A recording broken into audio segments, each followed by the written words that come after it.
Singhason hello most backward lang nili ke teklong. Ang aprang ke jengsi la tuma MSc ke matlo coursing terang. Hala hello aprang CSEM hadi hala hello. Alang di karbi ke seplang dah hadak hala dak arong lo dugkek lang su ko arong karbi ke seplang. Alang di masa menit pot si karbi aja pelang hadak lo akur gitu lapen coursing terang ka chala la pike ki hel senar product senar product ala ta em lo pen non omorsing kisu la ta em lo adim ki hadak to warta velo thangda velo non sita hala dak injin ki pur lok lo company dong piat lo injin ki vung lok lo la injin ki vung to banyak bang ame thang to war se selam model na magi injin ki pur ada langberia thoya long hello british tum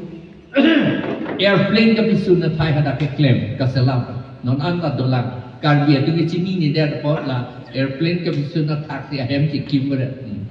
tapi nong ka pangjok nang hela ta pangjok ki der la em chỉ kim ra lo tu put lak lo si son liu ni acha la and then SR along itu objection pidun pig nani objection ki piya ta afford ni thom nani ni filo ne anak lata itu bang putin lo lagi claim na pu pete hala 1,60,000 Bangladesh Bengali Hindu atau handa karbiang nang bihup lo kadi NRC ka we tu NRC ka we pun te alang litu India munit kali lo vote ke jok lang le non ke hala tom pantala ni le do ta chok pu ko mati di and when cut of year ta January isi 2024 pusi ko lo ke ai la tu mangi bang thapot et ne te Bengali si majority ko karbiang long ke ko pulo itu ge hai on gilang